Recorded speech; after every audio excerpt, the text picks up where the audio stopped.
நீங்கள் பார்த்துட்டு இருக்கிறது மதன் அப்படிங்கிற ஒரு வெரைட்டி. இப்போ பார்த்தீங்கன்னா மிளகாய்ச்சீல மாதிரி தக்காளிலையும் வைரஸ் விழுக ஆரம்பிச்சிருச்சு. இந்த வைரஸ் வர்றதுக்கு காரணமே நியூட்ரியன் டெஃபிஷியன்சி தான். பூச்சி சாரை உறிஞ்சினாலும் இந்த வைரஸ் பிரச்சனை வரும். தக்காளியில் பார்த்தீங்கன்னா இந்த லீஃப் மைனர் பிரச்சனை வரும், கோட்டு புழுங்கிறது தான். இதுக்கு வந்து தயாமெக்ஸம் அரைச்சாலே கரெக்டாக இருக்கும். தயாமெக்ஸம் பார்த்தீங்கன்னா 25% கிடைக்குது, 75% கிடைக்குது. நீங்கள் தக்காளி நாற்று நடவு பண்ணி ஒரு வாரத்துலேருந்தே தொடர்ந்து தயாமெக்ஸம் அடிக்க ஆரம்பிச்சிடலாம். இது பாருங்க வைரஸாக இருக்குது இந்த செடி.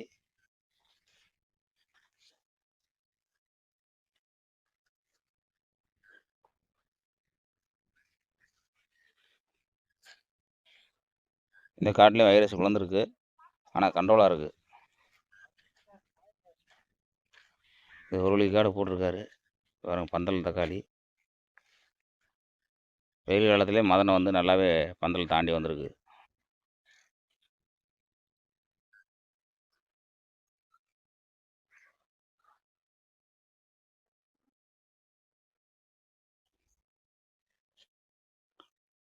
நீங்கள் வந்து நூற்றின் சரிவிகிதத்தில் கொடுத்தோன்னா பூச்சி தாக்குதல் வந்து இல்லாமல் பார்த்துக்கணும். வாரம் ஒரு முறை மருந்து கரெக்டாக அடிச்சிடணும்.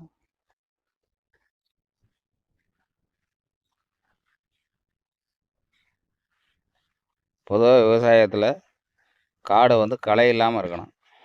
உங்களுக்கு காடு களை இல்லாமல் இருந்தாலே ஒரு வெள்ளாமை வந்து சிறப்பாக வந்துடும்.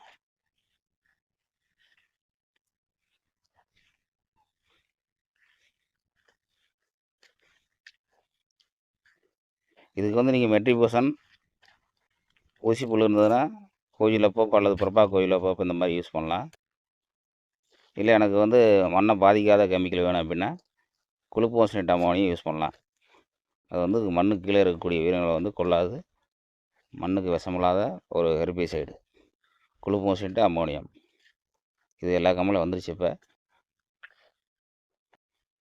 உங்களுக்கு எந்த கம்பெனி கிடைக்கிறதோ வாங்கி யூஸ் பண்ணுங்கள். அது வந்து தக்காளி செடியில் படாமல் அடிச்சுக்கலாம். உங்களுக்கு மெட்ரிபோசன் கோயிலப்போப்பு யூஸ் பண்ணுற மாதிரி இருந்தால் தக்காளி உள்ளே அடிச்சுக்கலாம், தக்காளி வந்து கொள்ளாது. குளுக்கோசினேட்டை பொறுத்த வரைக்கும் தக்காளி செடியில் படாமல் பேட்டை ஸ்பேரில் புனல் போட்டு அடிச்சுக்கணும். இது 90% நல்லாயிருக்கு, 10% தான் வைரஸ் செடி அங்கனா இருக்குது, அதுவும் கண்ட்ரோலாக இருக்குது.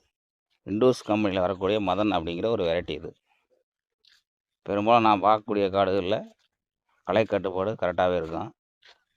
ஒரு காடுகளில் களை கட்டுப்பாடோடு இருந்தால் தான் ஒரு வெள்ளாமை வந்து சிறப்பாக வரும்.